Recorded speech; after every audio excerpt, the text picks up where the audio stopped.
자, 오늘 본문은 마지막 때에 있게 될 두 종류의 추수에 대한 말씀입니다. 구원의 추수와 심판의 추수에 관한 내용입니다. 우리의 구원자이신 좋으신 예수님은 마지막 때에 끝까지 잘 자란 알곡과 같은 곡식들을 다 거두어 들이시는 창고에 모으시는 분이십니다. 주님은 모든 사람의 열매를 추수하시는 분입니다. 어떤 열매를 맺느냐에 따라서 구원의 추수를 할 수도 있고 심판의 추수를 할 수도 있습니다. 그러니까 열매에 따라서 추수의 내용이 달라진다라는 겁니다. 그렇기 때문에 나무만으로는 구원을 논할 수가 없습니다. 무성한 잎을 가진 무화과 나무라 할지라도 열매가 없으면 결국에는 저주의 선을 받는 그런 예수님의 비유처럼 좋은 열매가 좋은 나무를 결정한다는 겁니다. 14절에 보면 우리 주님은 구름 위에 앉아서 낫을 두고 추수를 기다리는 그런 분으로 묘사하고 있습니다. 땅에 곡식이 있기를 기다리는 농부처럼 구원받은 성도의 수가 다 차기까지 지켜보고 계신다는 겁니다. 그러다가 땅에 곡식이 다 익어 추수하게 되었다는 선사의 보고를 받으면 바로 낫을 휘둘러 추수를 다 진행하시고 곡식을 다 거둬들인다는 겁니다. 추수의 때를 위해서 주님이 우리를 지켜보고 계신다. 그리고 구원의 적절한 때를 주님이 알고 계셔서 적절한 때가 되면 바로 추수하신다. 우리가 이 사실을 우리가 기억하면 땅에서 정인의 삶을 살아가는 데 있어서 어려움이 있어서 때로는 우리가 인내하는 삶을 때로는 두렵게 생각하고 힘들게 생각할지라도 우리가 그것 때문에 낙심할 필요가 없습니다. 그것 때문에 우리가 두려워할 필요가 없습니다. 왜냐하면 때가 되면 모든 때를 아시는 주님께서 때가 되면 주님이 우리를 하나님의 예배하신 집으로 우리를 거둬 들이시기 때문입니다. 하나님은 하나님의 택한 백성들을 반드시 추수의 장소로, 구원의 장소로 하나님께서 거두어 들이십니다. 그러나 주님이 구원의 추수를 하는 동안에 다른 추수가 이루어집니다. 다른 천사가 악인들에 대해 심판의 추수를 진행한다는 겁니다. 17절에 보면 또 다른 천사가 하늘에 있는 성전에서 나오는데 역시 예리한 낫을 가졌더라. 이럽니다. 그러니까 지금 역시 예리한 낫을 가졌다. 똑같이 낫을 가졌다는 겁니다. 똑같이 추수할 낫을 지금 쥐고 있다는 겁니다. 어린 양이신 주님처럼 이 천사도 예리한 낫을 가지고 지금 세상에 내려간다는 겁니다. 그런데 18절에 보면 불을 다스리는 다른 천사가 제단으로부터 나와 예리한 낫을 가진 자를 향하여 큰 음성으로 불러 이르되 내 예리한 낫을 휘둘러 땅에 포도송이를 거두라. 그 포도가 익었느니라. 그렇게 이야기합니다. 이제는 딸 때가 됐다는 거예요.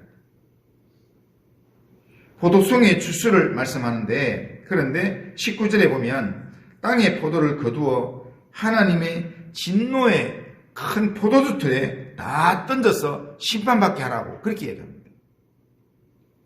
땅에서 의인을 짓밟아서 제 욕망에 이 술통을 채웠던 이 포도송이와 같은 악인들을 모두 모아서 진노의 포도주틀에 다 던져서 다 심판받게 한다는 겁니다. 그렇게 그 심판이 얼마나 이렇게 대단한지 거기서 흘러나오는 피가 온 사방을 다 덮게 되었다. 그렇게 얘기합니다. 그런데 하나님께서 왜 진노의 심판을 하시는가 하면 하나님은 성도의 편이기 때문에 성도를 위하여서 그렇게 한다는 거예요. 18절 앞부분에 보면 이런 말씀이 있습니다. 불을 다스리는 다른 천사가 어디서 나왔다고 합니까? 성전의 제단으로부터 나왔다 그럽니다. 그런데 우리 계시록 요한계시록을 읽어보면 성전 제단 아래에는 누가 있는가 하면 일찍 죽임을 당한 성도들의 영혼이 거기서 기도하고 있습니다. 거기서 어떤 기도를 하고 있는가? 하나님이 언제까지 참으십니까? 언제까지 이렇게 고난 당하도록 우리를 내버려 두십니까? 이렇게 기도한다는 겁니다. 그리고 땅에서 고난 당하는 사람들이 일찍 죽임을 당한 자들이 영혼들이 거기 있고, 그리고 땅에서 고난 당하고 있는 사람들의 기도가, 성도들의 기도가 다 모아져서 어디로 가져가는가? 제단으로 올라간다는 거예요. 제단에 이 대접을 가지고 올라간다는 거예요. 제단에 쏟아 붓는다는 겁니다.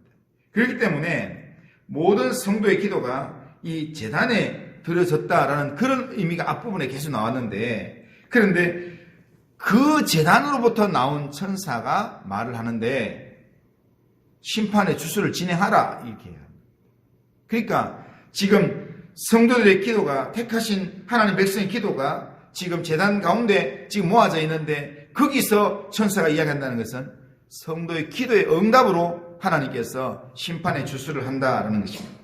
그러니까 하나님을 향해서 간절한 기도로 살아온 성도들을 위해서 하나님이 두 가지 주수를 하는데요. 하나님을 의지하고 하나님의 구원을 바라는 간절한 마음으로 하나님 앞에 기도하는 성도들, 간절하게 신실하게 살아온 성도들을 위해서 먼저 그 자신들을 위해서는 구원의 주수를 하십니다. 그리고 그들이 세상 가운데서 때로는 억울한 일을 당하고 답답한 일을 당하여서 하나님 앞에 이렇게 세상을 향하여서 하나님 기도했던 그 기도에 대해서는 이 하나님의 백성들을 괴롭게 하고 힘들게 했던 세상에 대해서는 하나님께서 성도의 기도를 들으시고 세상을 심판하는 심판의 주수를 한다는 것입니다. 마지막 때가 되면 악인에 대한 하나님의 심판의 주수가 반드시 있습니다.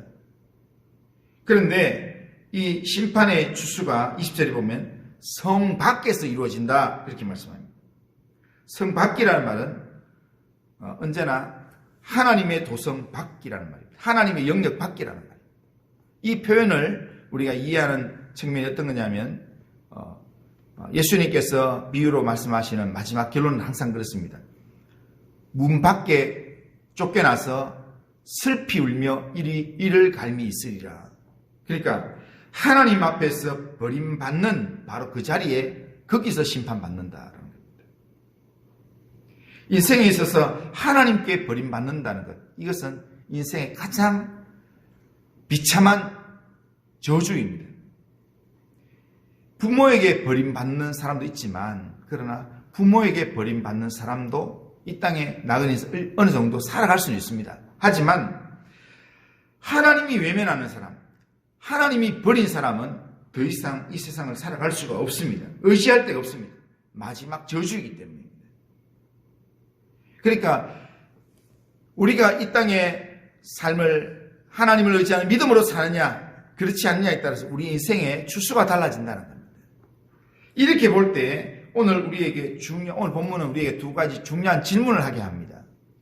하나는 마지막 때 내가 하나님 앞에 서게 될 때 내가 주님이 구원의 주수를 하는 알곡인가, 아니면 이렇게 심판의 주수를 하는 악인인가, 이것을 우리가 스스로 점검해 보아야 합니다.